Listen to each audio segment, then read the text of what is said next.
The influence of artificial intelligence in our day-to-day lives continues to evolve. A lot of days is to our benefit, but it also has its downfalls as criminals are using the technology to try to scam thousands of dollars from unsuspecting victims. Tonight, Ren Wadsworth introduces us to some people who were touched by a recent scam, showing the ripple effect these crimes can have in our community.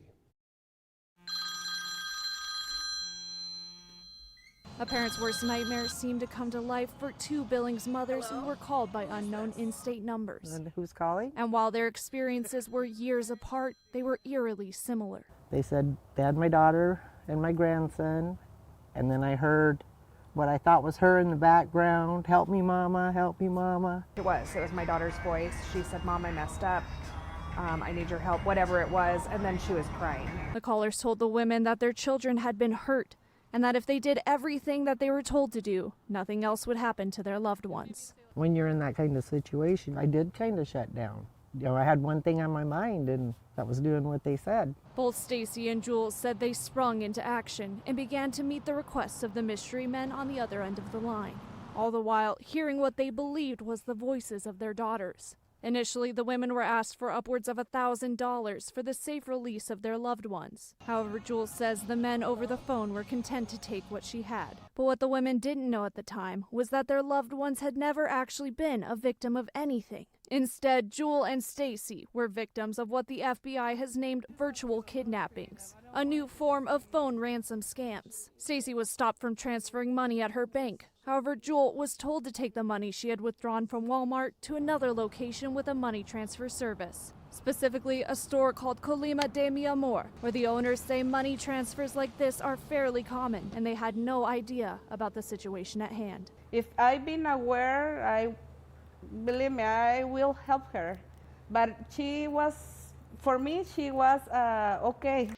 Iris, everything is correct? Yeah, it looks good, yeah. She was calm. That's the reason I didn't ask many questions. She told me like she needs help, because we have a phone number that we can call.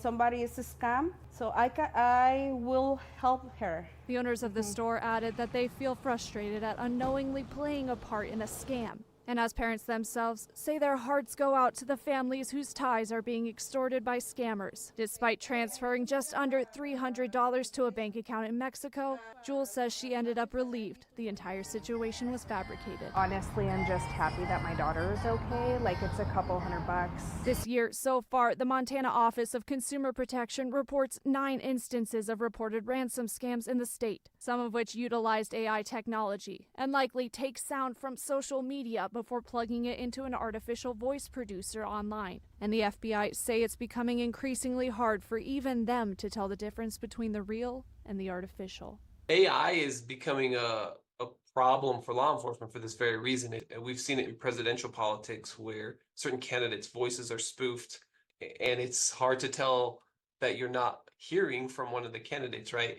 And if your child or your relative's voice has been captured and ran through these AI programs, it could be hard to tell whether that's your actual child or not. That obviously is very stressful to the victims, but exercise of common sense and patience and trying to verify what is being told to you, either through direct contact with the person that you believe to be in trouble, family members, other associates of theirs, try to determine, right, is this something that could actually be happening? It is also highly encouraged to reach out to law enforcement with any suspicious activity. Special Agent Cox says that ransom scams and virtual kidnappings are historically unreported crimes. And both the Billings women observed this may be due to the embarrassment felt by those who have fallen prey to scams. But I never did report it. The only people that ever knew about it was my husband and my daughter. I felt really stupid. Honestly, I was embarrassed immediately. I didn't even know if I wanted to report it. But then I just thought, I never thought I was the type of person to believe this stuff.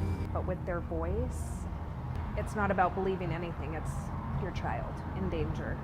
Ren Wadsworth, Nonstop Local. Ren, wow, first of all, my goodness gracious. What do you want to talk about here? Because there's so many different elements. One, the embarrassment level and not reporting. I mean, that's honestly, that's something that personally I could understand. Definitely, yeah. Both Stacy and Jewel were telling me, they felt really silly. They felt really ashamed. They had let, a mistake like this happen.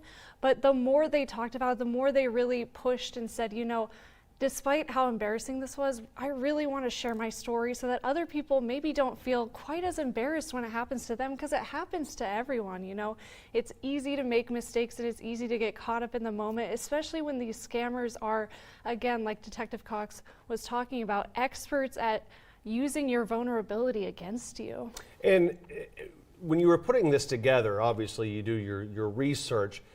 When you were on Google, how easy it to type something in and be able to find one of these apps that you can mimic someone's voice? Yeah, when you just search up, voice clone, voice AI, it comes up with about 50 different search options. So there's a lot of different options out there, and if you're willing to pay the price, I think it's going to be really easy for people to go in and just manipulate voices, copy voices, and again, like Special Agent Cox was talking about, it's getting more and more advanced. It's getting harder and harder to tell those voices, which ones are artificial and which ones are real. So in the long and the short of it, I mean, what are we needing to look out for moving forward? Because this isn't a situation, this isn't a problem necessarily that's going to go away anytime soon. Definitely not, John. Yeah, there's a couple different steps that you can look out for, and we've got a lot of that listed on our website actually, so people can look and they can kind of look for some of the warning signs, some of the hallmarks of those scams, and really what to do to navigate out of those situations. But again,